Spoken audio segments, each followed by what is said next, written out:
शादी में आई चुड़ैल। अन्नपुर नाम के एक गांव में शादी चल रही होती है। वाह, मजा आ गया फूफा जी। शादी में क्या खाना बना है? बाराती तो उंगलियां चाटते रह जाएंगे। हाँ, तुमने सही कहा। पनीर की सब्जी का तो कोई जवाब ही नहीं। दूसरी तरफ पंडित जी फेरों की तैयारी कर रहे होते हैं कि तभी वहाँ एक चुड़ैल आ जाती है। अरे मर गया रे, ये चुड़ैल यहाँ क्या कर रही है? अरे दिव्याकर जी, ये आपकी कौन सी रिश्तेदार है? अरे मुझे क्या पता। क्या भाग्यवान, कहीं ये तुम्हारे मायके से तो नहीं आई है?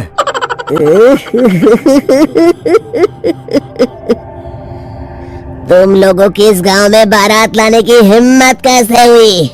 मेरे रहते इस गांव में किसी की शादी नहीं हो सकती। अब तुम लोग देखो मैं क्या करती हूँ। अरे मर गया रे, मैंने सुना है ये जबान की पक्की है। भागो रे भागो, वरना ये चुड़ैल किसी को नहीं छोड़ेगी। हाँ, तुम सही कहते हो मोहन भाई। यहाँ से भाग लेने में ही हम सबकी भलाई है। देखते ही देखते शादी के मंडप में भगदड़ मच जाती है और चुड़ैल सब कुछ उजाड़ कर रख देती है। फिर एक दिन मोहन की शादी तय हो जाती है। अरे भाई, अगले हफ्ते मेरी शादी तय हो गई है, लेकिन इस चुड़ैल की दहशत के मारे तो मेरे हाथ पैर कांप रहे हैं। अरे मोहन, तुम्हारा दिमाग तो खराब नहीं हो गया? तुम अपने साथ साथ हम सब गांव वालों को भी बलि का बकरा बनाना चाहते हो? उस चुड़ैल के रहते तुमने अपनी शादी के बारे में सोच भी कैसे लिया?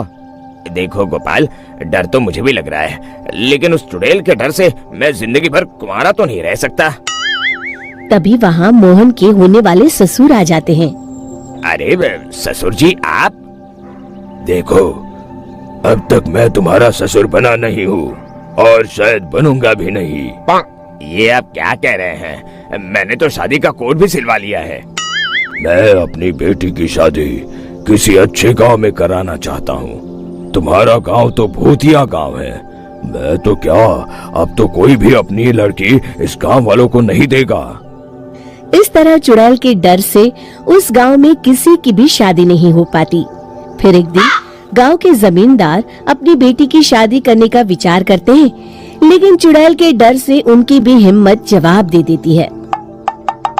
अगर मेरी बेटी की शादी तय समय से नहीं हुई तो मेरी नाक कट जाएगी।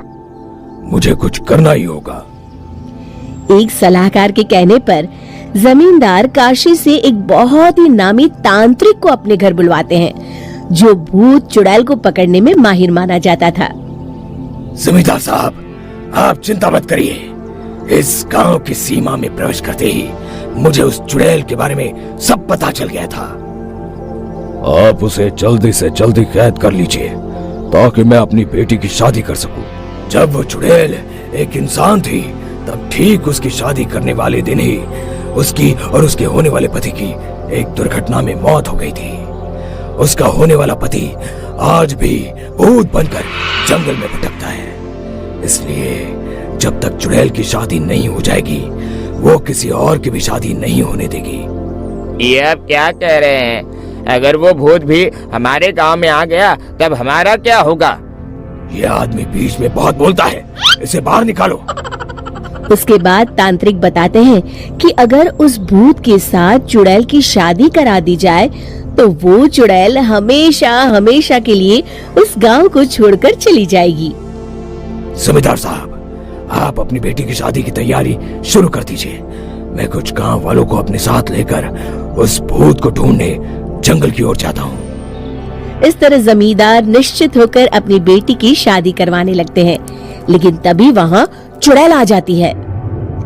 मैंने तुम गांव वालों को समझाया था ना कि इस गांव में कभी कोई शादी नहीं करेगा। लगता है तुम लोग मुझे हल्के में ले रहे हो। चुड़ैल जमींदार की बेटी को उठा लेती है।